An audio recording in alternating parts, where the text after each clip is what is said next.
I literally fell to my knees next to my bed crying. And I said, Lord, I am so sorry. I didn't see that. And then I felt total freedom. I felt like, wow, I didn't realize I was carrying this for over a year. I didn't realize that this was how my heart was. And now then I feel like, wow, I'm going home. I'm going home. When I go back in 2 years and see them, they're going to send me home. This is what I needed to learn, and I didn't learn it.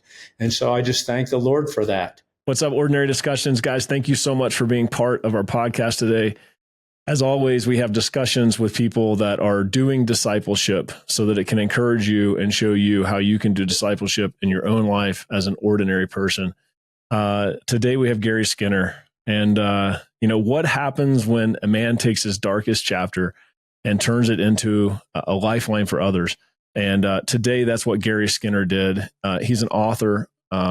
He serves at his church. He's a founder of a powerful prison ministry, teaching those that the world often forgets redemption and helps them learn that God can still use them even when they're behind bars, restoring their lives, restoring broken families. Gary's story is real. It's raw. It's deeply inspiring. And whether you're struggling or searching or simply curious, this is an episode that you definitely want to watch. And he really helps us understand how God can use us, even in our broken state, even with great failure, to do amazing things for his kingdom. So if that resonates with you, make sure you listen. Before we get started, I wanted to ask you to please like, subscribe, do all those things, comment on YouTube. It helps us with our algorithm. And the better we are in the algorithm, the more people see this content, and this content is pointing them to Jesus. So help us with that. If you're listening, just leave us a short comment or a question. We'd love to get back to you, or just hear that you're enjoying the podcast. Thanks so much.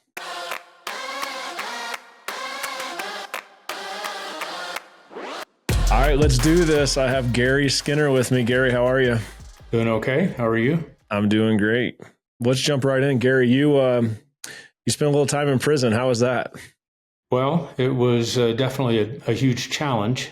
Why don't I just give you a real quick, introduction on how that all happened. Yeah. It was for financial things. And I was partners in a finance company, and I had, I'd falsified contracts, but it wasn't for me to make money for myself. It was actually to keep another business going. And, but it was illegal and it was not honest. And, just the kind of the introduction on that part is that I'd met with an attorney, and it started out that it was going to be a civil case, and then it got turned over to the prosecutor, and then they wanted to come after me for a prison possibility. And my attorney, he actually told me that he had it all worked out, that I was 36 years old, and it was a first-time offense. It was nonviolent, and he said that it would work out, that I would have a felony on my record, but I would not have to do any prison time. And the last thing I remember that's very clear is I was in court. I was waiting to find out exactly what would happen, and what I remember hearing the judge say is, by the power vested in me by the state of Ohio, I hereby sentence you, Gary Skinner, to 4 to 15 years in a state penitentiary. Bailiff, take him away. 4 to 15. I remember that part. I bet you do. So you thought you were going in for a misdemeanor of sorts with a felony charge, no Right. prison time, and you left with 4 to 15 years. Correct. And it was for what? It was money laundering, embezzling. What exactly was it? Well, I had a business, and then I also was partners in a finance company, and I had falsified several $1,000s, $372,000, if I remember correctly. And it wasn't all at once. It was over a period of a couple of years. Mm-hmm. And just so you know, I did have a relationship with the Lord. I was going to Bible studies, and I was praying, and I was reading the Bible.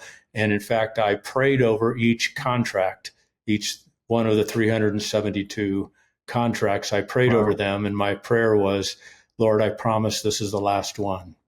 So you were well, this is going to be an interesting question. So if you don't feel comfortable answering it, we don't have to, but let's get into some topics that nobody wants to talk about. So you were going to church. Let's say you were following God during that time. How did you reconcile that in your mind? Did you think you were you a Christian then? And did you think you were? Oh yeah. I felt like I was actually a Christian since I was around 5 or 6 years old. And so the short version of that is when I was 10 years old, I was in church. We went to church all the time. My family was very strong in that. And when I was around 10 years old, I felt like I was called into the ministry. But by the time I was 18, I talked myself out of it. And then, of course, by the time I was 36, I was in prison. From the heart position, at that time, I wasn't planning on I was trying to figure out a way to put the money back. Yeah. In my mind, in my heart, it was just it was going to be a matter of time, but I didn't know how it was going to work out. But I was hoping to be able to put the money back and solve all of the issue and work through it. But obviously I didn't. Yeah. Well, yeah. Lesson learned, right? Yeah. For sure. Well, then how many years did you end up doing? Actually, I cover all this in my book, which we'll talk about later. But the short version is that after 1 year, around 1 year, I was given parole, but they said it would be 60 days before I went home because we were living in Colorado, but this had all taken place in Ohio. So I'd been there for about a year, and they gave me a parole, and then they said I would go home in 60 days. And at the end of 60 days, actually 3 days before the 60 days, I got a note and it said that the parole board wanted to meet with me again in 30 days. So I went back to see them in 30 days and they took the parole away. Mm. And I asked them why, because I'd followed all the rules and did everything I was supposed to do while I was incarcerated. And they said, well, we changed our mind. Wow. So the total amount of time, and they said that they would not, they would review me again in 2 years. 2? Yeah. So since you're asking this, I might as well tell you this part. Yeah. Is that okay? Yeah. The more the better. There's a method to this madness. This isn't about just beating up Gary about something he did wrong. There's a reason we're talking about this because it goes into the next conversation. So go ahead, Gary. Okay. So they gave me the 4 to 15 years. Then I go to the parole board, and typically you don't go to a parole board. Usually just have 2 members. So I went to the first meeting, and after those 2 people met with me, they said, we need to have you meet with the entire parole board, which I think, as best I can remember, it was 7 or 8, maybe 9 people. I don't remember exactly. But anyway, I went in with them. And I was very nervous, but I'd been following everything, and I answered all their questions. And the parole board president, he was asking different things. And there were a couple of times when I said, gave him an answer, but the answer wasn't exactly what I meant to say. I don't know if you've ever had that happen when you were nervous. You said something, then you thought back, that's not what I wanted to come out. And that is the way it was. However, there was a lady there. Her name was Mrs. Jackson. That's what I remember her name being anyway. Anyway, Mrs. Jackson, she would interrupt me when I would answer the wrong thing. And she would say, hold it. You just said such and such, but didn't you mean this? And I would go, yes, that's what I meant. That's exactly what I meant. And so then they asked me to leave the room. They have their vote. They invite me back in, and they said, congratulations, Mr. Skinner. You're going to be going home in 60 days. It'll take that long for us to get everything done, but you'll be going home in 60 days. Then, as I just told you, 3 days before I was supposed to get ready to leave, they took it away. They actually wanted to meet again. And in that meeting, they went through, they asked all the same questions. It did sound like, now maybe I'm just being, harsh on this, but it sounded to me like the parole board president was there on a mission because he kept asking the same questions, but he would say it in a different way to try and get me confused. Yeah. But I was actually doing very well on that. And I felt like after I was done with that interview, that everything was going to be fine. So they asked me to leave the room. They invite me back in, and he says, well, we've decided to take it away. and we'll review you again in 2 years. And anyway, I left the room. I was totally in shock. I went to a phone. I called my wife, and she said, I can't talk, and hung up. And so to tell you the truth, it just felt like that was even worse than the day they gave me 4 to 15 years, because during that time of that year up to that point, I'd been reading the Bible a lot every day. I'd been in a whole mindset of surrender, and I was really seeking to pursue and follow the Lord, and felt like he was working things out. And when I got the parole, I felt like, okay, now things are okay. Anyway, so when I got out, I'm just going to give you this part because it all ties together. Yeah. And anyway, I was in a prison it was originally built in the early 1900s. They told me it was built for around 900 inmates maximum. We had over 2,400 guys there.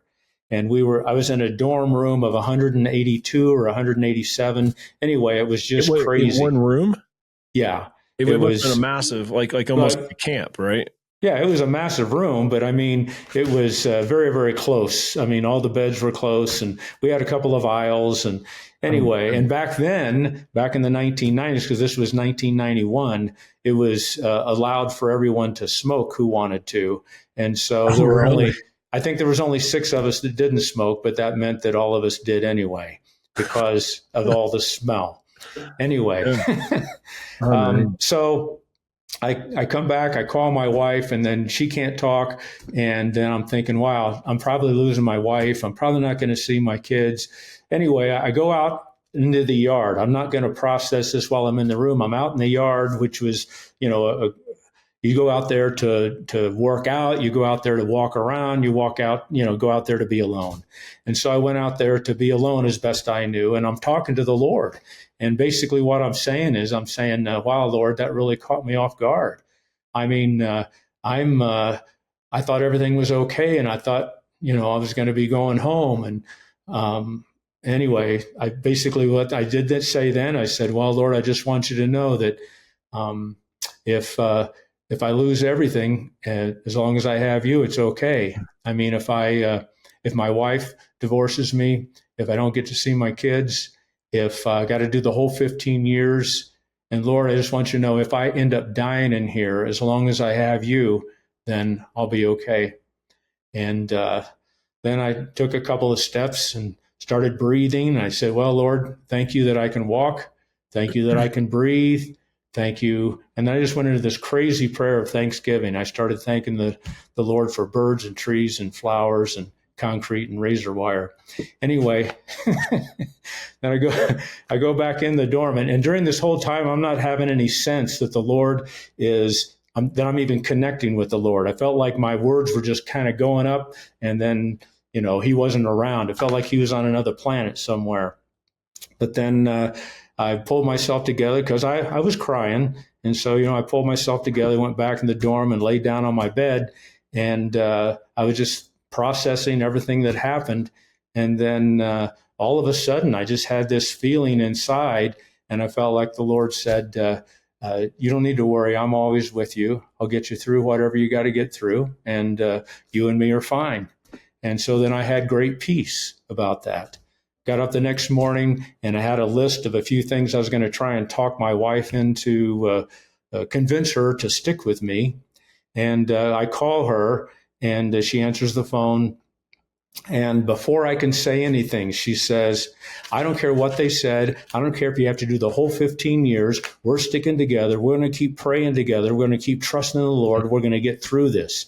I love the Lord. I'm following him. You love the Lord. You're following him. We're going to get through this. We're going to work it out.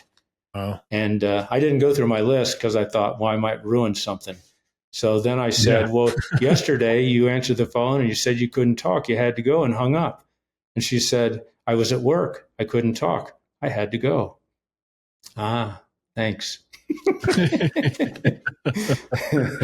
Anyway, so then they say they're not going to review me again for 2 years, right? Yeah. So I'm going along, and they move me that was a medium security facility. Then they moved me out. Pardon? I was going to ask that. So that was medium. That was a medium security. Then they moved me to a minimum security, which was on the same property. We're actually out there, you're working on a farm. Oh, And really? I was milking cows and I was working out there. I'd been out there for maybe a month or so, maybe a little longer. And but I was still taking everything to the Lord and processing everything. And then I don't even know. Oh, I know what it was. I was reading 1 Corinthians 13, and I was just going through those verses step by step. And I'd already read them hundreds of times. And I don't know why, but it's like it just jumped out at me. And I've never heard God speak audibly, but he thinks to me. Mm-hmm. And I sensed him basically get in my face and say, "You've got a problem with forgiveness." And I said, "What do you mean?" And he said, "Well, you do pretty good with forgiving everybody, but when your partner's name that you think is the one who sent you to prison, when his name comes up, whenever you hear his name, you get very angry inside and you just want to get even with him and you want to fight back to him because you feel he handled this the wrong way." And he said, you don't have any right to blame him. Do you know why? Because he didn't do anything wrong. You're the one that did something wrong. You're the one that's guilty. And you need to forgive him, and I want you to forgive him right now. And so I literally fell to my knees next to my bed crying, and I said, "Lord, I am so sorry. I didn't see that." And then I felt total freedom.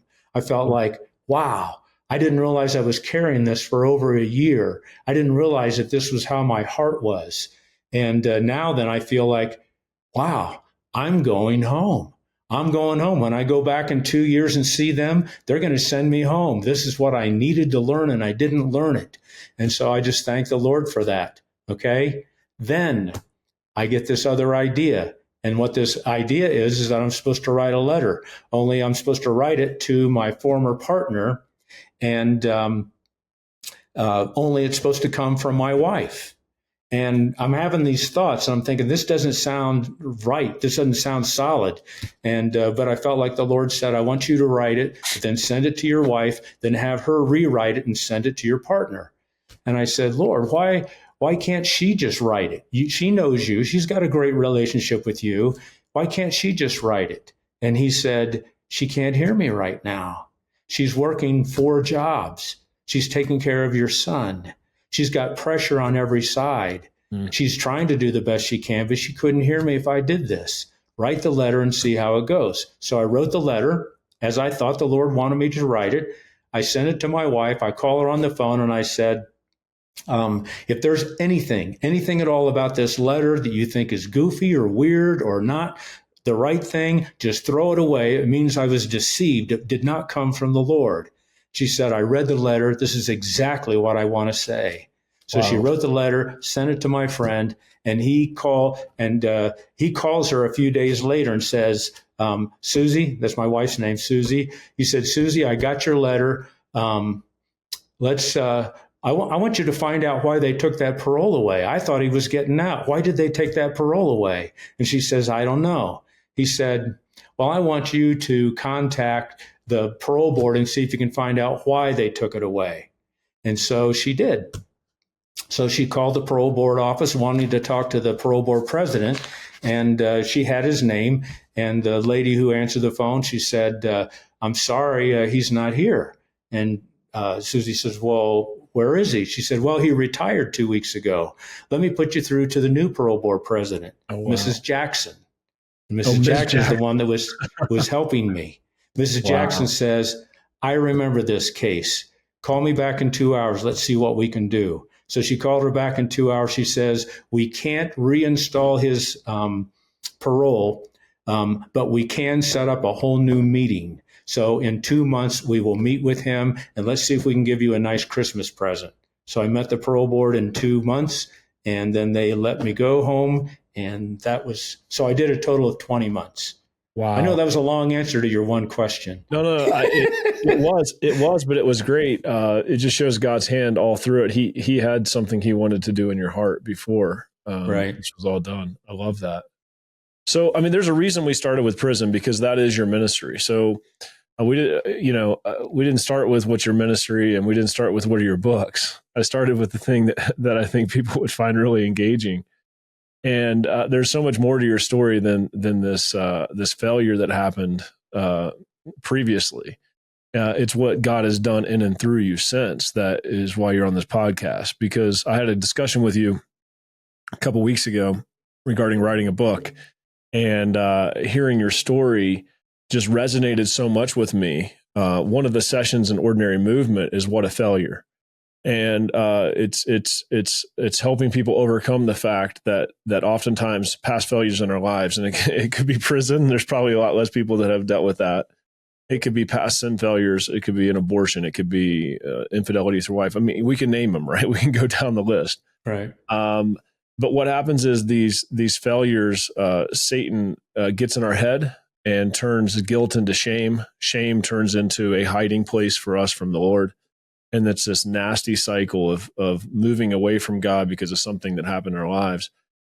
When I believe, and your story is an example of this, and I want you to get into that, but what I believe is oftentimes God can use those failures as our greatest testimony and way to help others that are struggling in a similar way.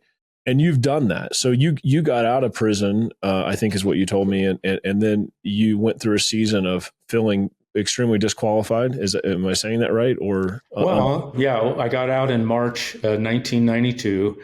And actually, I was over $500,000 in debt. And the only job I could find was making $6.50 an hour. And so we were living in another family's basement. They were very kind to us. And my wife was working. So we basically lived off what she earned. And then everything I earned was going to go towards the debt. And but as you know, $6.50 an hour is not very good. And so it was a lot of pressure. And so it was both the financial pressure of that and following all the rules that they require for when you get out, because I was going to be on parole for a year before that would be off my page. And then, but that really wasn't overwhelming at all. All I had to do was show up once a month and not do anything stupid.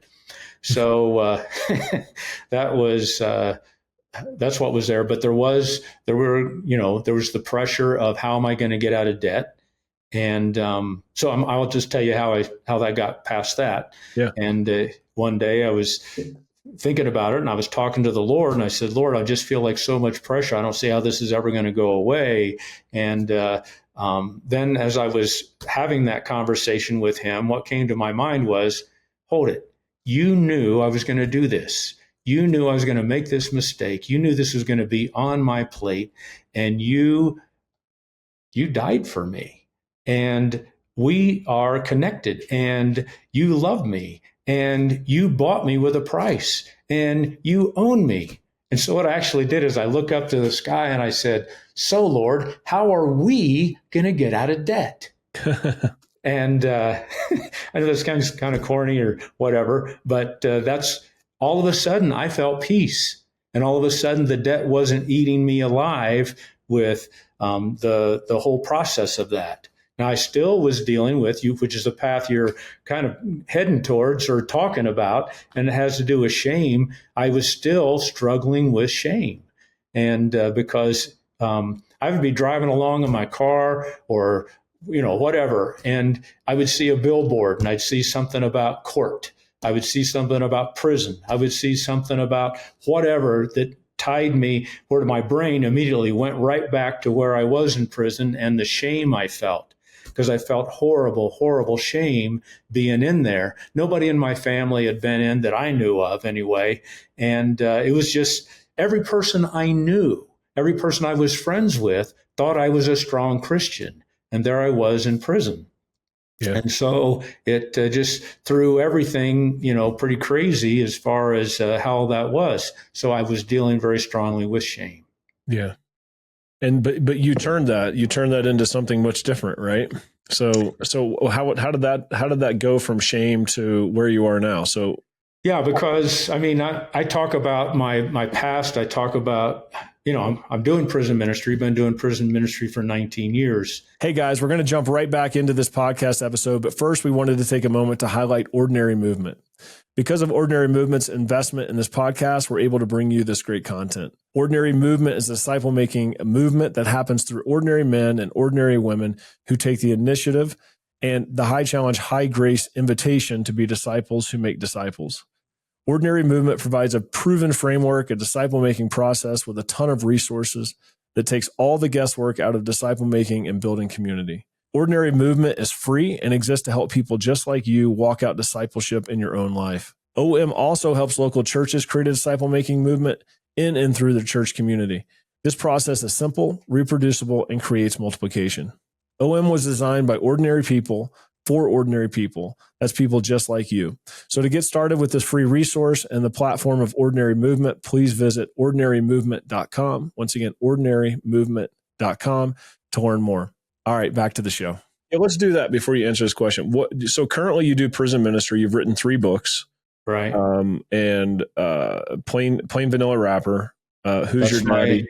What's that? Who's Your Daddy? Plain Vanilla Rapper is my story, and it covers from when I'm a kid all the way up to 1999.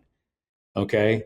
And so it actually goes through a lot of details, and believe it or not, I know you, anyway, people take it in different ways, but there's a lot of funny chapters. Yeah. So it's not just like a really sad thing, but it took me 3.5 years to write the book, and I'm not a book writer. I didn't see myself as that, but the Lord put it on my heart to write it. And I remember even arguing with him one time, and I said, Lord, I don't really want to write a book about myself. I'd like for that to all be in my past and just move on.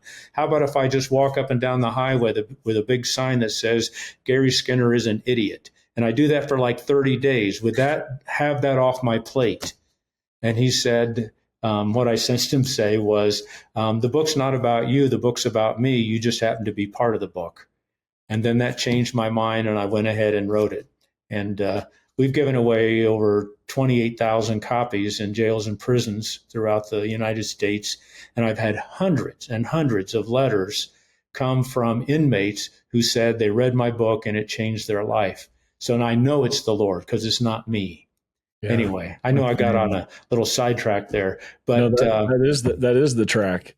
So Plain Vanilla Rapper, Who's Your Dad, and Lessons for Life, right? Those are your 3 books. Right. The Lessons for Life is a course that I teach. It's tied to something. Well, it's connected with an overview of a course I teach that's actually life coach training. And what the life coach training does is it trains inmates how to be life coaches, which is actually a tricky way of saying you're teaching inmates how to be disciples. Yeah. And so that the book covers all those things. There's a book in there on shame. There's a chapter on shame in the Lessons for Life. Talks about how I got free from shame. And then the Who's Your Dad? It's spelled Hoosier, because I was raised in Indiana. I was an Indiana Hoosier. So that's how I came up with that title. And actually, I didn't come up with the title. A friend of mine did. And so if somebody says they like the title, I say thanks. If they say they think the title's silly, then I say, well, that was my friend's idea. Take credit when it's good. I like it. So your life turned into this thing that was a failure turned into your ministry, right? Right. Yeah. And what was the moment that switch happened? Like how did you go from where you were $6 an hour to writing books to making this your ministry?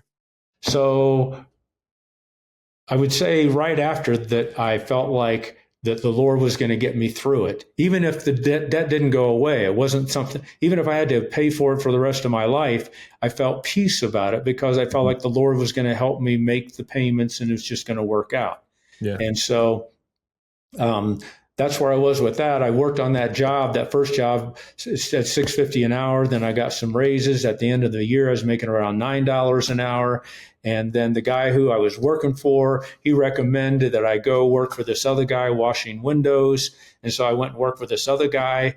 And my boss was trying to get rid of me. He was trying to help me. Yeah. And because he was a friend. Anyway, so then I started making $15 an hour. Then that guy got me working for another guy in Denver because I live in Colorado Springs. The guy in Denver was paying me around $35 an hour. And then he helped me start my own business. In my first full year in business, washing windows, I cleared $90,000. And that was I think it was 1997, 98, somewhere around there. And then, and during all that time, I'm just staying steady to trust the Lord. And my book talks about all those little phases that I went through. And then my partner, actually, I had one guy I owed $36,000 to, and I was paying him $100 a month. And he and I were friends. And after I paid, I think 2, maybe 3 years, something like that, he calls me up one day and he says, "Could you please stop sending me any more money? Yes, I lost the money. I hate that you went to prison. I hate what that's been gone through. You and I are friends. Let's just forget that you owe me anything." And so 36,000 went away. Wow. And then I had the guy who was my partner. He didn't even want me going to prison. He turned it over to prosecution because of some attorney that gave him advice. And he didn't even mean to do that. He felt horrible about that. And even though I owed him $372,000, and I was paying him not right away, but as time was going on, I was paying him about $1,000 a month. The Lord connected him and me again, and he forgave me. And I think it ended up, I think I paid him a total of maybe $70,000, I'm guessing. But that's a lot less than 372. And so he and I were able to reconcile and work through things. And a lot of the conflict that was going on between him and me really came down to communication and attorneys. And but I'm not blaming them. Everybody's trying to do their job. And even prison itself, I don't like prison. I don't have anything good to say about prison other than today, I now thank the Lord for putting me there. Not that the Lord did it, but he used that opportunity. And because of that, it turned me into a life of full surrender. And because even though I was going to church and reading the Bible and praying and Bible studies and all those things, I had 2 worlds I was living in. And had the one where I was really serious about the Lord, had the other one where the world was drawing me into weird stuff. Mm-hmm. And I'm not justifying anything. I was wrong, but now I look back and I see it as it was a gift that I went down that path and I got to the surrender. So what do you say to somebody? Because I think there's more people with one foot in and on both sides than would like to admit. And I've probably been there at times. It makes me sound good. Probably I've been there at times in my life, right, where I was trying to live 2 lives. What do you say to somebody that's listening that feels that as they hear you talk, they just are pierced with this, like, man, that's me right now. How do you? What advice do you give them to escape that place they're in? Well, actually, I guess, there's 2 parts. And one is tied to shame and the other one's tied to surrender. And so I had the shame. And anyway, here's an example. I mean, the example of the surrender is I was in a church service. This is after I'm out. I'd been out for a few years. And I was at this church service on a Sunday night, and whoever was speaking was talking about how you need to get on your face before the Lord and just deal with everything on your face before the Lord. And I was listening to that, and I came home and I actually was talking out loud to the Lord, and I was saying, that's silly. A person doesn't have to get on their face to know you. I know you. Yeah, maybe I get on my knees sometimes, but I don't have to get on my face to have communication with you. And I sensed the Lord say, well, why don't you get on your face? And I said, well, because it's not important. It's not necessary. Well, why don't you just get on your face? And so then I got on my knees, and then I got on my face. I was laying on a pillow, And I'm down there and I said, well, Lord, I'm down here. So is this what you wanted? Are you happy? And then he was just silent. And so I just laid there. I laid there for about a half hour or more. And I was talking out loud because stuff was just running through my mind. And then as I was talking out loud, I started calming down. And then I started realizing, you know what? I think it's good for me to be on my face. Now, I didn't sense the Lord speaking to me or heal me or do anything at that moment. What I did sense is, I think I need to keep doing this. So I started doing that 3 to 4 times a week. And this is back when I was washing windows. And so I would wash the windows, then I would come home and I would go into a room by myself. I'd put some worship music on and I'd get on my face and I'd say, well, Lord, here I am. And the truth of it is, many, many times I would fall asleep because I was exhausted from the day. And I would wake up and then I would go, well, there I was, Lord. I'm trying to surrender. I'm trying to learn how to do this. So I know this doesn't make any sense, but he was working things in me and he was changing things in me. And I started to recognize how he was leading me through the day, which leads me to the whole situation of shame. And what the thing with shame was, is I was having those moments when I would see something on a, I'm driving down the road or I'm listening to the radio and I'd hear something regarding a prison in some way. And I would just go into this horrible feeling of shame.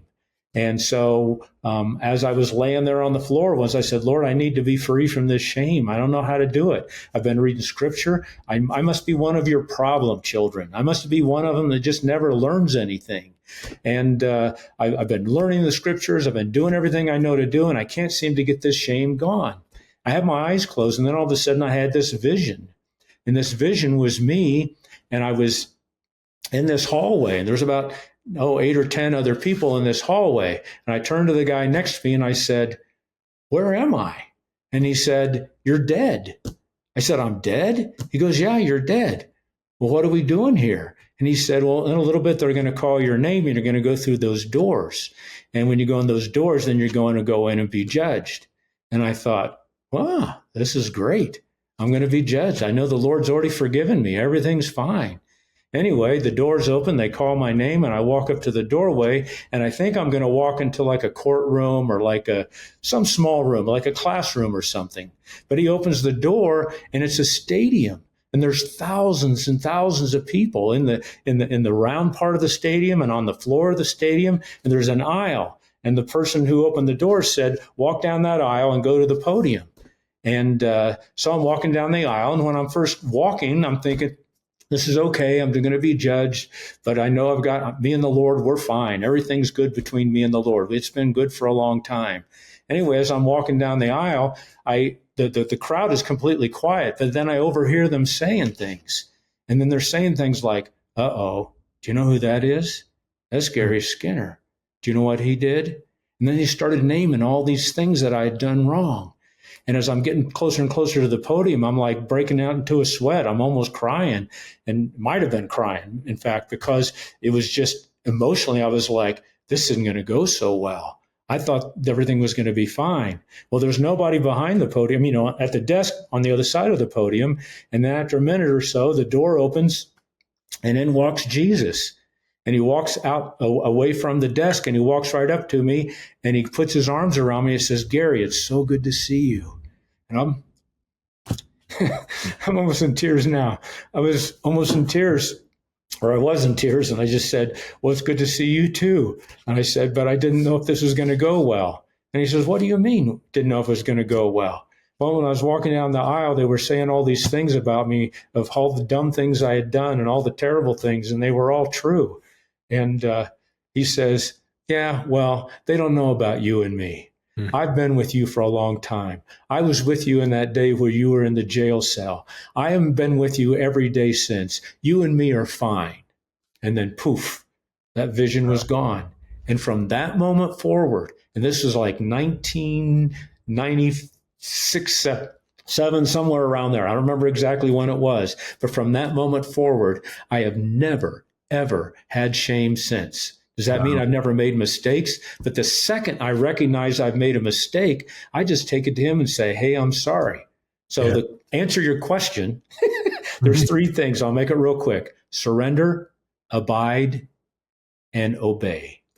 And so as I surrender all the time, I'm abiding with him. I'm processing things in my mind.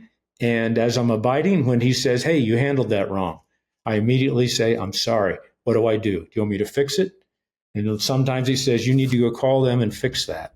You need to go say this. Sometimes he does that. And sometimes he says, don't worry about it. I'll cover for you.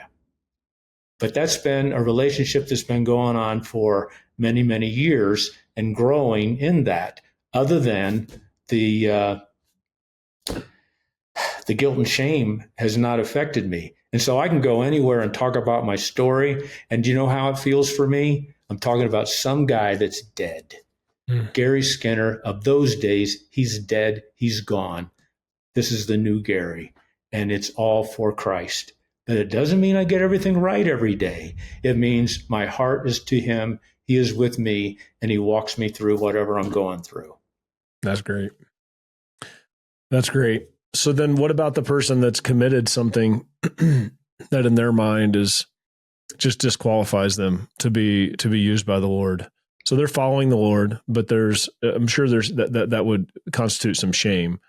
But how would you address that with someone? I mean, you address it every day with prison ministry. I mean, there's guys there that have done some things that I'm sure that are very hard to get past and think that even if the Lord loves me, he can't use me. So how would you address that with somebody dealing with that? I tell them to get on their face and surrender. And if they're in prison, get on your bunk, surrender. So do you think past failure disqualifies us? I'm sorry? Oh, was that thunder? That is. Oh, wow. you got some weather. Do you, so I think I know the answer to this, but so does past failure disqualify us from being used by God? Absolutely not. I mean, there's all those guys in the Old Testament that did really stupid things. Yeah. Made us look like saints. Yeah. And I think people forget that Moses murdered a dude and then went into hiding for 40 years. People just like glance over that. Like it never Moses, but they forget that one piece. I'm like, no, that happened. and David cheated on some guy and then had him killed. Oh yeah. Yeah. I mean, there's stories after stories. We can go on and on and on. Yeah. So tell me about prison. Oh, sorry. You had something more. I was just going to say that, if we're trying with our heart to say, Lord, I just want to be free. I just want to be surrendered to you. And we're dealing with the shame, because I guarantee everybody who's dealing with shame, if they're truly honest in their heart about how they want to follow the Lord and they're truly doing the best they know to follow him, if they're feeling shame, it is not coming from the Lord. It's coming from the enemy. And that's another thing that is really important for all of us to do, is to be able to determine, where did those thoughts come from? Mm-hmm. Was that something the Lord is trying to get my attention on? Or is that something that the enemy is trying to get me all worked up about? Because how good are we to anything the Lord wants us to do if we keep going back and thinking about our past? Yeah. He wants it done and over with. And so it's not him. But if we go to him and say, I need extra help, like I did, I said, I've been reading the verses, but I need extra help. I'm dumber than the regular people. I have a harder time catching things. I have a harder time recognizing things. And so he met me where I was. And I believe he will meet everyone where they are if they just keep going to him. And for me, it wasn't an instant thing. I'd been getting on my face for quite a few weeks off and on. I mean, 3 or 4 times a week, and just saying, I'm here. In fact, my prayer to him was, Lord, I'm here, I'm surrendered, and I'm not here for specific things, because if I go through specific things, my list is too long. You know what needs to be dealt with. And it was during that he took care of whatever needed to be taken care of. Love it. Yeah, shame is, I feel like, Satan's ultimate tool, because the more that we're in shame, the more that we isolate from God. Shame doesn't cause us to run towards God. It's caused us to hide. Just like Adam and Eve when they sinned, God came to the garden and couldn't find them, right? I mean, he knew where they were, but he asked where they were. And then when I was, go ahead. Well, it's just saying, Yeah, shame in my life caused the opposite reaction as repentance. Repentance and conviction draws me to the Lord because I know He's my source of salvation and He's my source of forgiveness. Shame is like a focus on ourselves versus repentance is a focus on God. And I think where that focus is really important. But man, I lived in a cycle of shame for a period of my life where it just pushes you away from the Lord. The very thing that you need to solve your issue, Satan uses to get us away from Him. So, well, when I was falsifying those contracts. So yes, I was telling the Lord, I promise this is the last one. But the other thought that was coming in my mind the whole time I was doing that is, hey, Gary, you've got this stuff that's due in the next week and you're not going to be able to cover your payroll. You're not going to be able to do such and such. Just falsify the contract. You're partners. You can put the money back later. It's all going to be fine. You'll be fine. That was not coming from the Lord. That was coming from the enemy. That was coming from Satan. And so I was getting encouragement all along, and I'm not making an excuse for myself. I'm just saying that I was using that as an encouragement, or I should say, as an answer to solve the problem. Then I'm in prison. I remember the very first day I was in jail. I sensed that the enemy was then laughing at me and saying, "How could you be so stupid?" He was encouraging me all along the way, and then he's like laughing at me that I could be so stupid that now I'm in prison. Yeah, because you did the very thing that He put in your head. Yep, exactly. I don't like him. Yeah, I don't either. I don't either. Well, let's make a little shift here as we kind of wrap.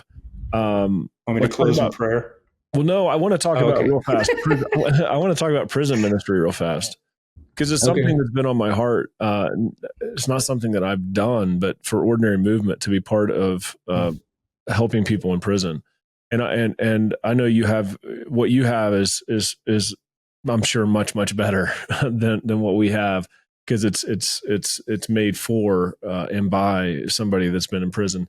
But my question is, what's different? What are the misconceptions we have as believers about people that are incarcerated? In what way? I mean, you do prison ministry. A lot of people don't.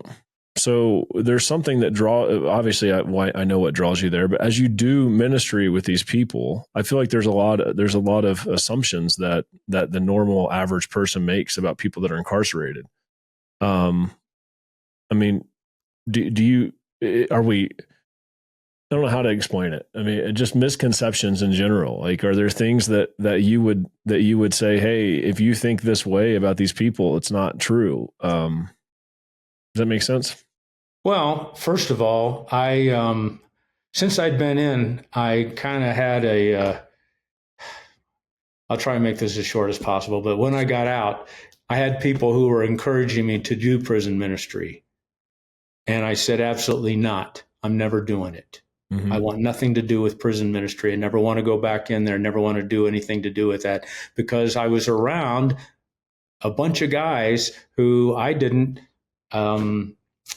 it was challenging, very challenging. Okay. Yeah. So the short version of that is the Lord put it on my heart to do it, but it was so that I got out in 1992, and it was 2006 before I started doing prison ministry. And all the time up until then, I was actually not wanting to do it.